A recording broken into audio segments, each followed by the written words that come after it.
Bom dia, Rafael. Murilo.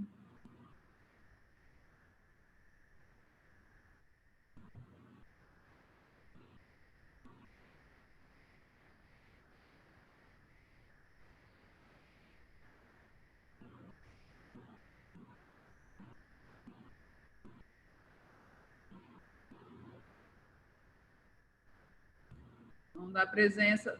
Já vai entrando, colocando a presença, pegando material, apostila 3, página 7.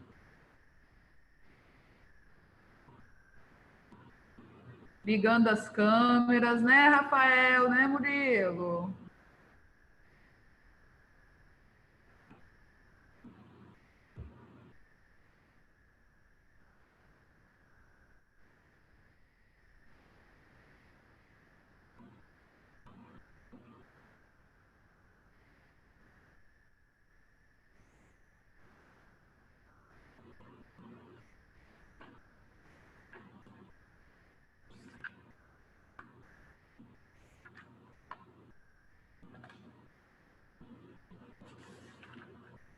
Bom dia, Camila, Amanda.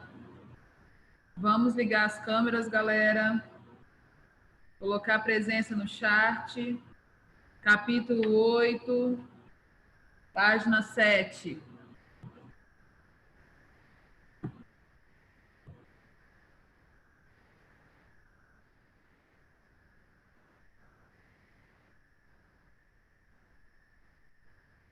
O Bruno, todo apaixonado.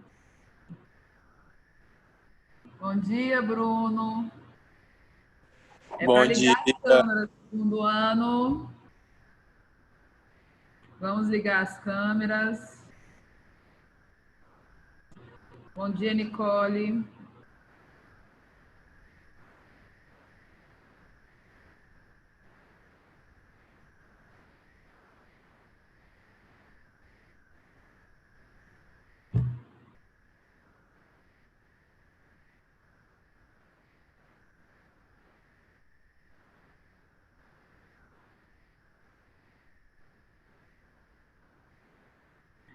Vamos lá, galera?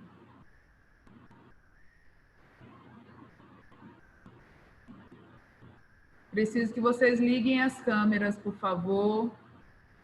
Bom dia, Ana, Lara, Keila, Luísa, Diana, bom dia.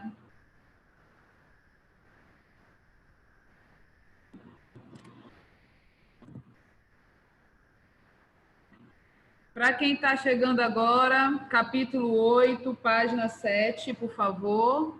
Coloque a presença lá no chat e ligue a câmera.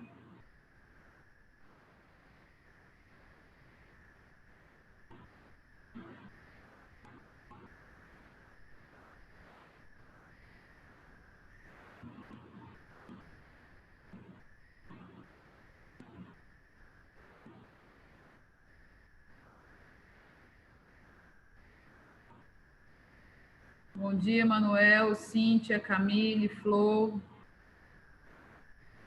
Monique, Júlia. Bom dia. Bom dia. Bom dia.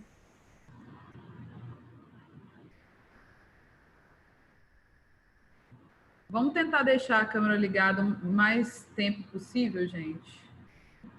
Tá? Para a gente não ter probleminha. Olha só, na aula passada, nós começamos a falar da Europa no século XIX, especificamente da França pós-era napoleônica. Aí falamos do desenvolvimento industrial, falamos da implantação da República, depois da chegada de Napoleão III, né, o que ele propôs através de plebiscito, as práticas que ele adotou e que levou a um processo, ao início de um processo chamado Primavera dos Povos.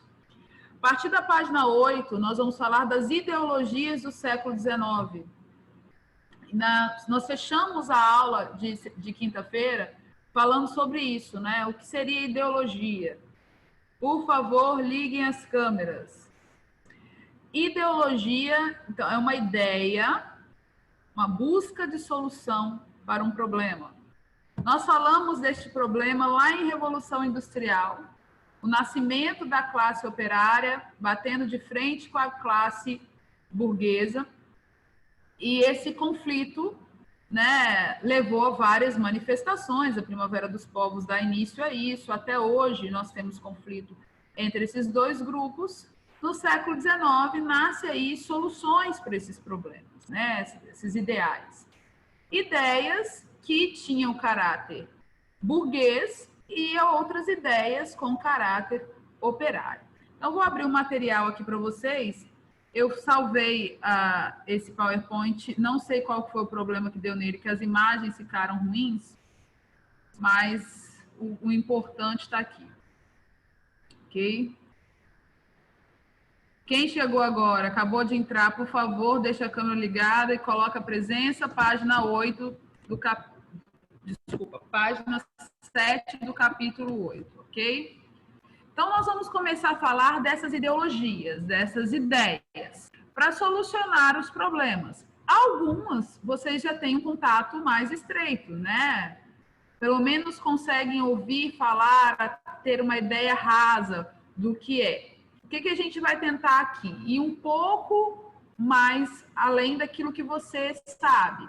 Lembrando que todas essas ideias, todas essas teorias, a partir do momento que foram colocadas em prática, surgiram outras vertentes, né? Então, a gente, por exemplo, o socialismo tem algumas vertentes.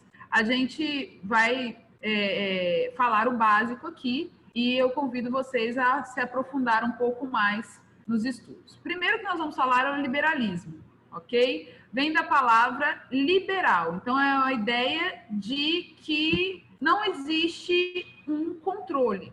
Quando que essa ideia de liberalismo surge? Essa ideia de liberalismo, ela surge no século XVIII, lá no Iluminismo, com Adam Smith, quando os teóricos iluministas batem de frente com o rei em cima dos aspectos econômicos.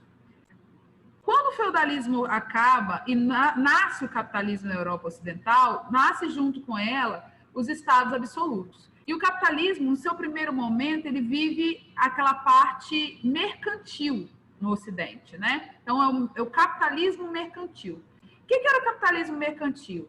A ideia de busca do capital, porém com a intervenção do Estado. Então, quem articulava todas as relações econômicas através do protecionismo alfandegário, do metalismo, da balança comercial favorável? O rei.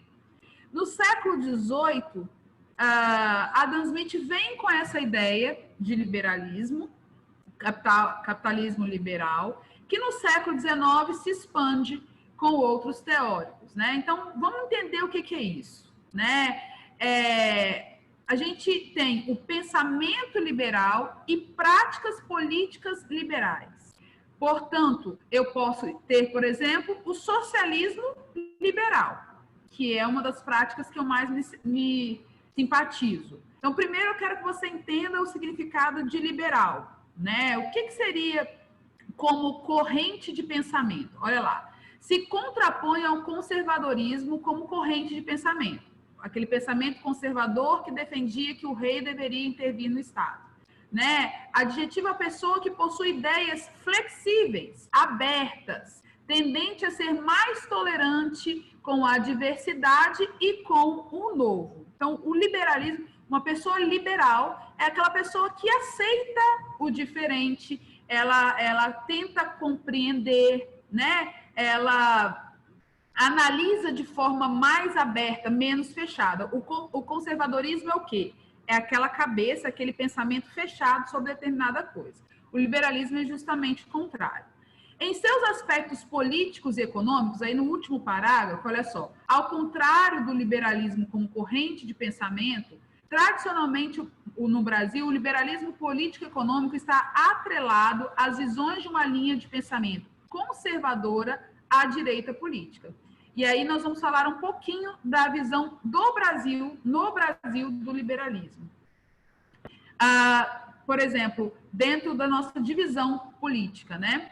O liberalismo aqui está atrelado a um novo movimento, já no século XX, que é o NEO, o novo liberalismo, que defende essas práticas econômicas abertas à livre concorrência, todas as práticas possíveis para se atingir o lucro, mas ela está mais ligada aos aspectos da direita brasileira, né? A esquerda brasileira, ela defende um pouco da intervenção do Estado para diminuir as diferenças, os abismos sociais. Então, dentro da estrutura histórica brasileira, o liberalismo está bem próximo dessa direita, né? A esquerda aí, ela busca um intervencionismo um pouco maior.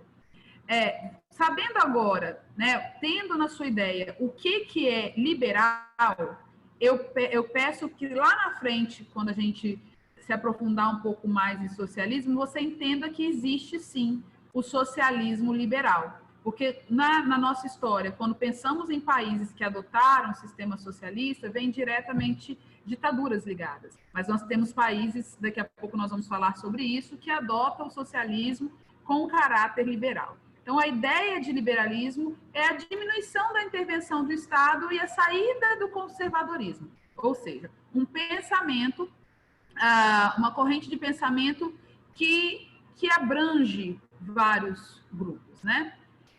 O próximo que nós vamos falar aqui é o socialismo. E aí, dentro do socialismo, eu tenho 3 conceitos que precisam ficar claros, né? O que foi o socialismo utópico, que na prática nunca foi colocada, mas ele abre o pensamento para o científico.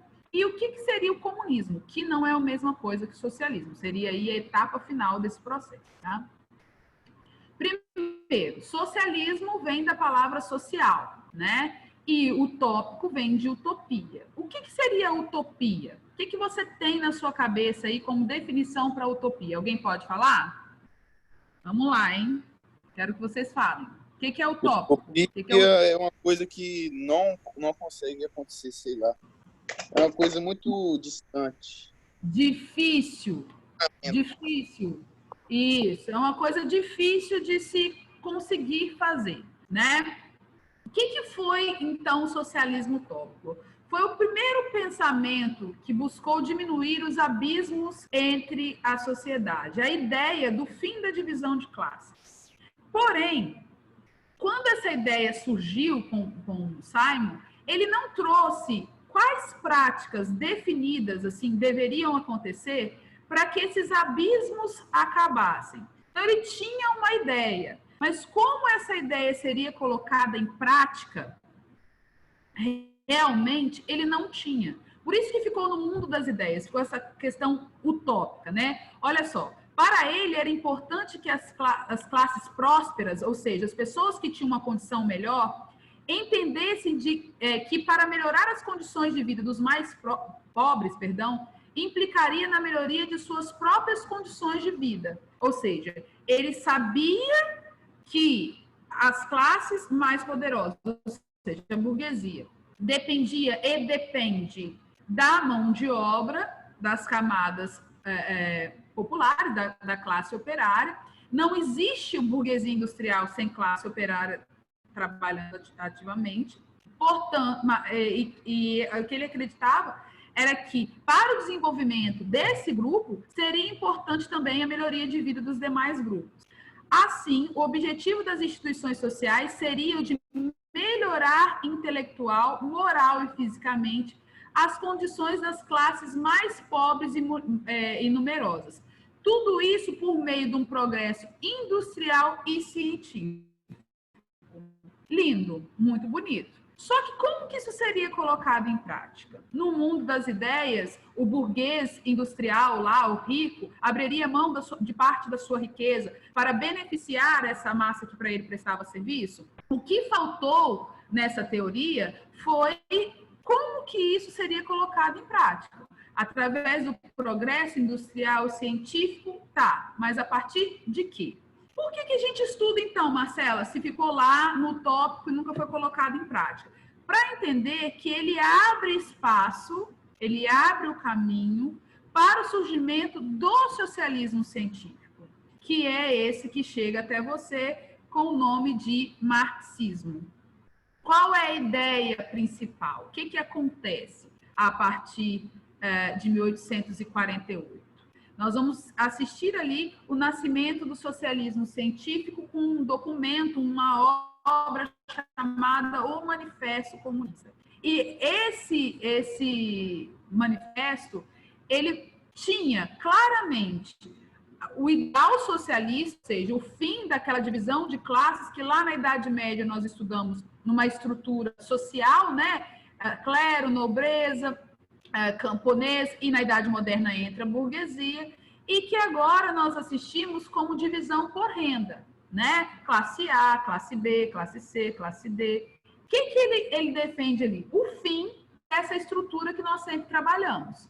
E o quê? Uma sociedade onde ninguém fosse superior a ninguém. Mas como que isso seria colocado em prática? Através de algumas táticas que ele defende a partir da ditadura do proletariado, tá? Então, a ideia de Marx aqui para frente é a introdução de algumas práticas que levaria ao comum, ou seja, a passagem do socialismo para o comunismo. Então, quando você assiste aquelas discussões acirradas no Facebook, onde as pessoas chamam o outro de comunista, como se o Brasil, em algum momento, tivesse vivido isso, é uma piada, porque em momento nenhum o Brasil viveu práticas que levassem a isso. Eu preciso que você entenda o que é o socialismo defendido por ele e como se chegaria ao comunismo, para que você entenda que o Brasil nunca viveu essa realidade e que é ridículo chamar alguém de comunista nesse contexto,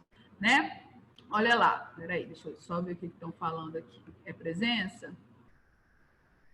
É presença. Bom, então, o que Marx enxergava? Olha lá, ele enxerga o proletariado como a única classe social capaz de destruir as formas de exploração do homem pelo homem. Por quê? Não existe desenvolvimento sem mão de obra industrial, na agricultura. Nós dependemos da base operária, da mão de obra, ok? Então, para diminuir essas desigualdades, ele acreditava que precisava de uma intervenção do Estado muito grande, né? E aí, para que isso aconteça, para levar ao fim da divisão de classe. E aí eu trouxe 3 pontos aqui, que é a base do socialismo que quer, né, chegar aí ao comum. O socialismo dos meios de produção, qualquer forma de meio de produção, indústria, passaria a pertencer ao Estado. O que é isso? O fim da propriedade privada. Abolição, o fim da propriedade privada e o controle de toda a propriedade por este Estado, né? E aí, aquele que tem, abriria mão daquilo que tem para que o Estado administrasse.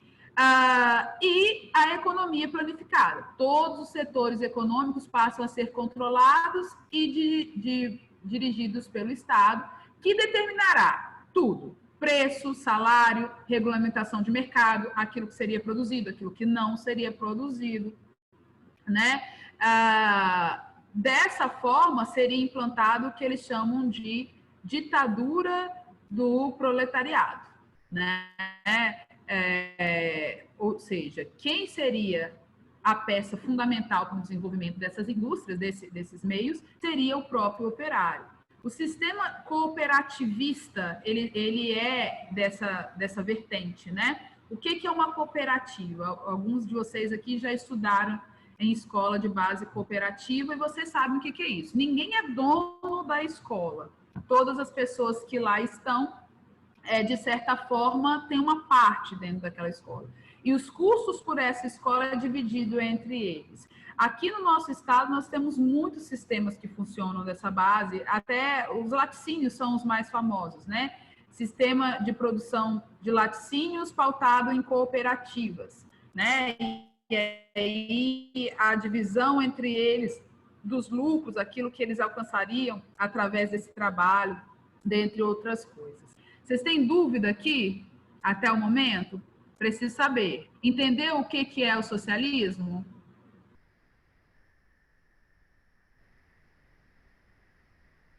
Bora? Não tô vendo. Sim. Dá um sinal, pelo menos, aí, já que vocês não estão mostrando. Senão a gente...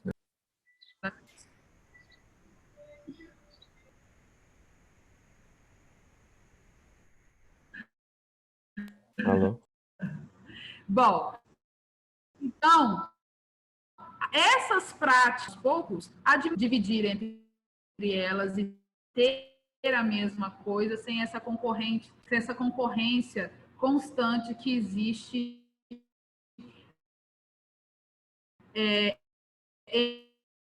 entre as pessoas pelo ter e pela posição que elas ocupam, ok? Bom, o próximo movimento surge também no século XIX, mas ela ganha uma força muito grande no iniciozinho do século XX. Ela chega aqui no Brasil e ela se potencializa um pouco depois da Segunda Guerra Mundial, por conta dos inúmeros questionamentos que a Segunda Guerra leva. E a Guerra Fria lá na frente vai levar também. Que é essa questão do consumo, do poder, da nossa relação com o ter. Então, eu vou assistir essa ideia anarquista em vários momentos, né? No final do século XIX, no final da Segunda Guerra e na década de 60, com o movimento hippie, onde aparece muito esse símbolo que eu trouxe aí para vocês. A anarquia. O que a anarquia defende? Bom, Bakunin, quando pensou essa ideia, ele pensou numa ideia de ausência do Estado. Olha só, que loucura, né? Por quê? Lá atrás, nós estudamos Thomas Hobbes, e lá no Absolutismo. E Thomas Hobbes nos traz justamente o contrário. Thomas Hobbes fala assim, olha, sem o Estado para controlar as pessoas, elas vão se destruir. Não foi isso que nós estudamos lá? O homem é o lobo do próprio homem, né? E ele defendia o quê? Que nós, em nosso estado natural, já nascíamos maus e precisávamos de um Estado que nos controlasse em todas as nossas ações. E ele defende todos os instrumentos do Estado para poder controlar. Já Bakunin defende justamente o contrário. Ele vê o Estado como uma coisa que prejudicava nisso. Ele defende práticas que levem ao fim da existência do Estado. Olha lá. A palavra anarquismo tem origem na palavra grega anarquia, a ausência do Estado. O anarquismo é uma corrente de pensamento, uma teoria e ideologia política que não acredita em nenhuma forma de dominação, inclusive a do Estado sobre a população. Porque o Estado, por si só, ele tem vários instrumentos de controle social. Nós já falamos disso. A escola é um instrumento, uma vez que está lá no Estatuto da Criança, na Constituição, que você precisa estar na escola dos 4 aos 18 anos de idade, aquele tempo ali você tem que estar dentro da escola, já é uma forma de controle. Esse momento que a gente está vivendo agora, eu estou achando muito interessante isso, mostra bastante esse olhar que se tinha antes e depois da escola, quando os pais estão tendo que fazer alguns papéis, principalmente com os menores, que era da escola, que sempre acreditaram que era da escola, né? E agora os pais estão tendo que participar de forma mais profunda. Então, reavaliando esse instrumento, né? Então, a escola é um instrumento, a polícia é um instrumento, a lei, né, por si só, a Constituição é um instrumento de controle, porque quem não respeita vai ser punido. E a anarquia, ela defende o fim disso, né? Ou de qualquer hierarquia que pregue a cultura da autogestão, no caso, e da coletividade. Quais são, então, os fatores defendidos pelos anarquistas? Olha só. A liberdade individual e coletiva para o desenvolvimento de um pensamento crítico de todas as capacidades individuais das pessoas. Liberdade individual e coletiva depende de outra coisa, né? Que é o pensamento aberto, liberal para a aceitação disso, né? Igualdade em termos econômicos, políticos e sociais, valor que inclui questões de gênero e raça. Presta atenção. Igualdade. Então, dentro de um Estado anárquico, também não existiria a propriedade como se vê no capitalismo. Se em termos econômicos e sociais todos estariam no mesmo nível. Solidariedade. A teoria anarquista só tem sentido se há, entre as pessoas, o apoio mútuo, como a colaboração e o espírito de coletividade. Marcela, alguma vez colocaram isso em prática em algum lugar? Gente, grupos, comunidades, que lá na década de 60 e hoje também existe, né? Aqui no sul da Bahia existe uma enorme chamada Piracanga. Grupos que defendem a união desses povos que, sem essas regras estabelecidas de forma... Assim, esses instrumentos que nós falamos, né? Solidariedade, dividem o mesmo espaço, compartilham das mesmas atividades e dividem os lucros obtidos ali. A ideia é essa, ou seja, trabalhar junto, dividir, como eram gêmeos lá no início da antiguidade, né? Então não se pensava em lucro exacerbado, vivia-se da subsistência e se dividiria ali, né, aquilo que produzissem. Com isso, acabaria aquela função do Estado controlador, dentre outras coisas, acabaria também o dinheiro, né? Uma vez que todos trabalhariam pelo bem comum. Então, a anarquia, ela foi, na verdade, nunca foi colocada em prática para um grupo grande, mas ela é um espírito de pensamento diferente que em alguns momentos da história foi trabalhado, né? O boom das comunidades alternativas no Brasil foi na década de 60, tem até uma música do Raul Seixas que fala isso, Viva a Sociedade Alternativa, que defendia a criação de comunidades que tivessem uma visão assim, né?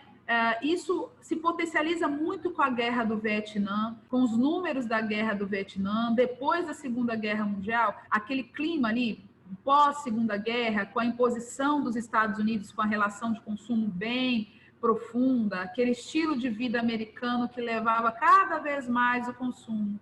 E aí vem a Guerra do Vietnã, as pessoas tomam um choque com tudo o que aconteceu, aquela quantidade de gente mutilada, sofrida, que viveu todo tipo de violência, e aí eles começam a questionar por que tanta luta, por que tanta briga para ter, e esse ter que a gente não leva para lugar nenhum. Então, na verdade, para muitos, a anarquia é quase que um estilo de vida, assim, para alguns grupos. Que é bonito se você for pensar na liberdade individual e coletiva, na igualdade, na solidariedade. Então, é um pensamento baseado nesses 3 pontos, né? Só daria certo se você fosse livre, praticasse a igualdade e a solidariedade. Então, o Bakunin traz essa ideia, como eu disse para vocês, ela nunca atingiu, né, um esplendor, mas ela serve, assim, como base, pensamentos de muitos grupos.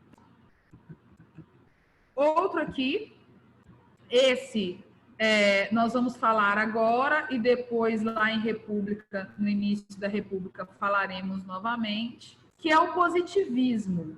Positivismo é uma ideologia de caráter bem burguês, né? Porque ela traz uma visão da intervenção do Estado em algumas práticas tecnicistas, desenvolvimento da moral, desenvolvimento científico. Então, ela impõe algumas coisas. Ela aparece para a gente em cima de um filósofo chamado Augusto Comte.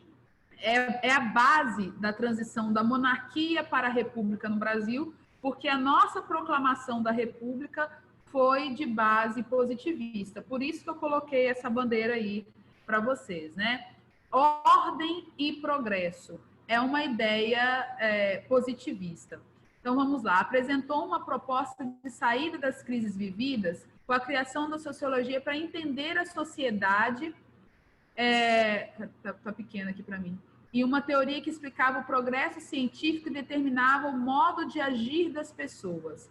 Estabeleceu uma linha tênue entre o desenvolvimento moral e científico da sociedade, criando uma hierarquia do que chamou de grandes ciências. O pensador enxergou a biologia e a sociologia como os dois grandes pilares.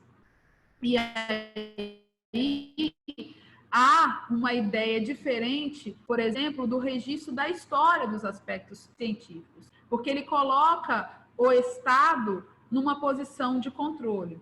Vou dar um exemplo. Quando as pessoas falam assim, porque na época que eu estudava era muito positivista. O que era o positivismo na época que nós estudávamos? A repetição de alguns conceitos, definições, datas, aprender através de técnicas de repetição. E dentro da história, foi o registro de uma história voltada para aquilo que o Estado contava. Exemplo, na construção histórica do Brasil, os nomes que ficaram marcados foram os nomes dos heróis que o Estado escolhia. Então, durante muito tempo, o que era herói para o Brasil? A figura de Dom Pedro I, a figura de Dom Pedro II, e aí vai, né? No início da República, a figura de Tiradentes. Nós passamos a construir uma história registrando esses grandes heróis como ponto de partida, e não o sujeito que construiu essa história. Hoje, o olhar da história, em cima da escola de análise, né, um olhar profundo, ele busca compreender quem viveu esse movimento histórico e do que partiu. O positivismo, não. O positivismo tinha um olhar do Estado em cima de tudo isso, né? Como que o Estado agia? Partindo, então, aí a uma valorização muito grande da biologia, de alguns aspectos da sociologia, sempre pautado nessa ideia de avanço moral. Então, ela ganhou um espaço muito grande entre os militares. Os militares se simpatizavam muito. Como a proclamação da República no Brasil foi de base militar, nós vamos assistir essa transição entre a monarquia e a República bem positivista. Aí nós vamos lembrar, né? O que a República, Nova República faz no Brasil? O que a República faz no Brasil? Ela vai lá em 1789, busca a imagem de Tiradentes como símbolo dos ideais republicanos e reproduz essa imagem de Tiradentes, ligando a imagem dele a de Jesus Cristo num país de base católica. Deu para entender essa ideia, né, de transição, levando ali a construção de uma imagem desse herói, né? Hoje, gente, quando a gente registra e pensa um momento histórico, a gente parte do micro para o macro. Quem viveu aquele momento? Como que participou daquele movimento? E isso, eu gostei muito de um fato histórico que nós vivemos ontem. Eu não sei se vocês acompanharam. Ontem, o jornal O Globo não fez capa, a capa normal. Eles colocaram os 10 mil mortos e a primeira capa, a segunda e a terceira, era com o nome de cada pessoa que morreu com coronavírus no Brasil. As mais de 10 mil que morreram até ontem. Por que isso? Porque eu deixo de ver aquela pessoa como um número e passo a vê-la como um sujeito. Chegou a noite, o Fantástico fez a mesma coisa. Começou a contar histórias de algumas pessoas que morreram durante o corona, que não apareceram como os artistas que estão morrendo. E eu achei isso extremamente interessante para essa construção histórica. A partir do momento que eu começo a enxergar números de forma bem positivista, porque o positivismo era tecnicista, ele era apegado a essas coisas, né? A partir do momento que eu vejo número, eu não sei o que aconteceu, não existe ali uma sensibilidade. Eu não vou me ver sensível a isso, eu não vou me enxergar vivendo aquilo, parece que está longe de mim. E aí eu começo a perceber que não, que aquelas pessoas eram pessoas como eu, e que pode acontecer comigo, então eu preciso mudar a minha ação, né? Então o positivismo ele fica lá, ele é forte no final do século XIX, início ali do século XX, e isso faz com que alguns registros históricos no nosso país, por exemplo, fiquem bem atrasados. E aí, a partir da década de 70, 80, ali, nós começamos a mudar este olhar. E graças a Deus, hoje, né, a gente tem uma visão aí um pouco diferenciada disso. Vocês já estudaram positivismo e sociologia? Oi? Já Sim. estudaram positivismo e sociologia? Tá. Positivo. Tem alguma dúvida até aqui?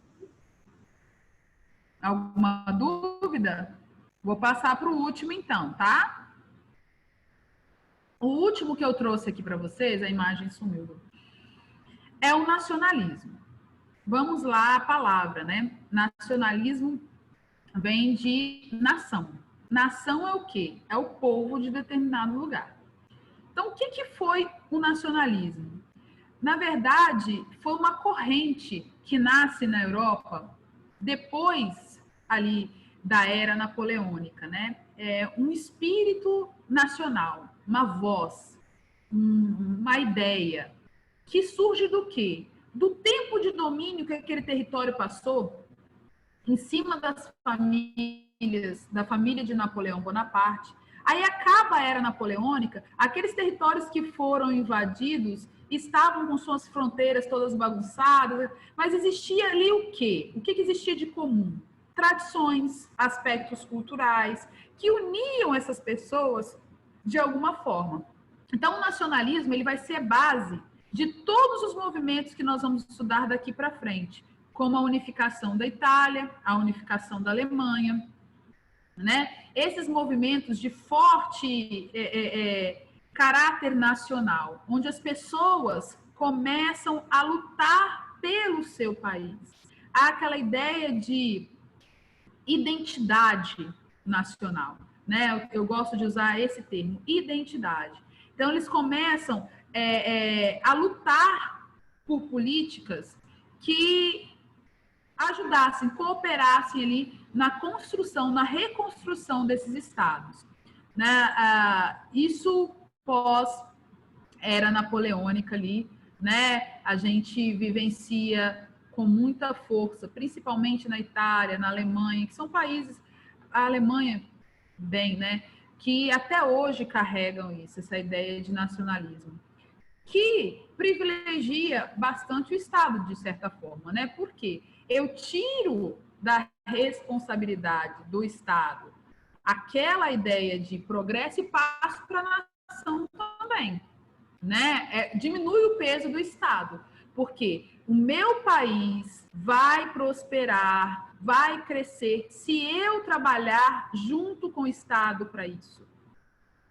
Essa ideia de nação, né? Quando a Itália se unifica e volta a ser um país pós-era napoleônica, ela nasce nesse desejo. A Alemanha também, quando une aqueles 39 estados, nós vamos assistir na próxima aula, ela nasce com esse espírito, e isso no início do século XX é uma das principais armas também para a Primeira Guerra Mundial e para o surgimento dos regimes totalitários.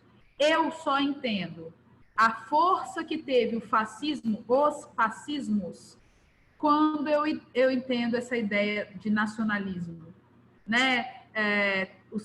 Eu uso no plural os fascismos, porque o fascismo foi a ideologia que deu origem a vários movimentos totalitários. Então, o nazismo, o Estado Novo, o franquismo, o salazarismo, né? O totalitarismo japonês, todos eles tiveram uma base comum, que é o fascismo. Eu uso no plural para que as pessoas compreendam, né?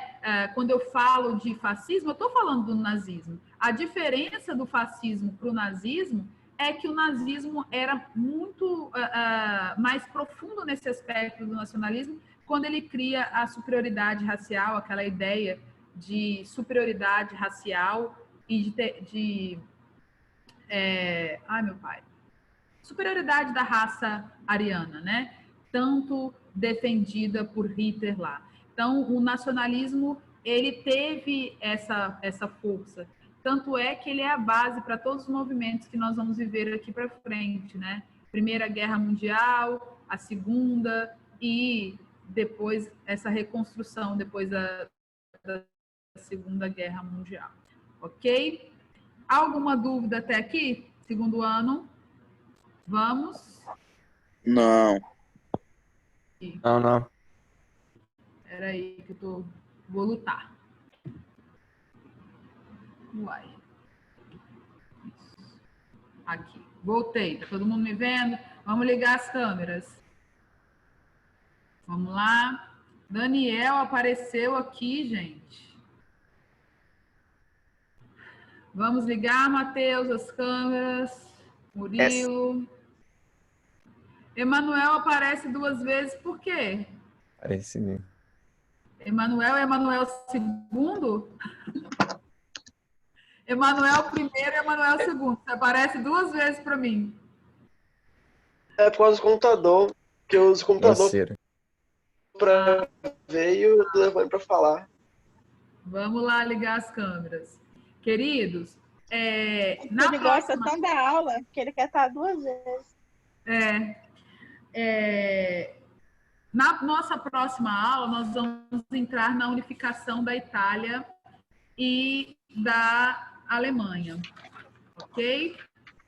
Lá já é a segunda parte desse capítulo. Esse capítulo é imenso, né? E aí tem 2 blocos de atividade. Então, agora, vocês vão fazer desse primeiro bloco aí, da página 13 à página 15.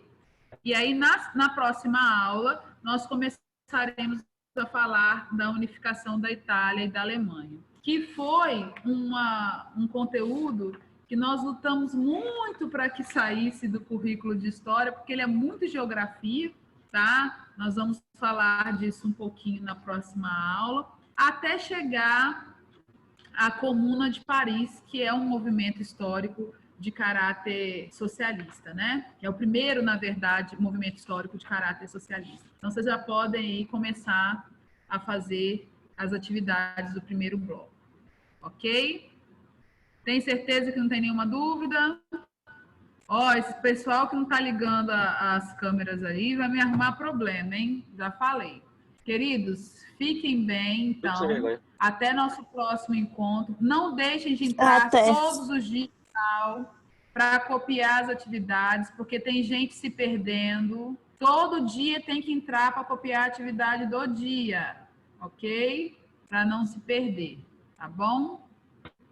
Fiquem com Deus. Até a nossa próxima aula. Beijo. Valeu. Falou. Falou.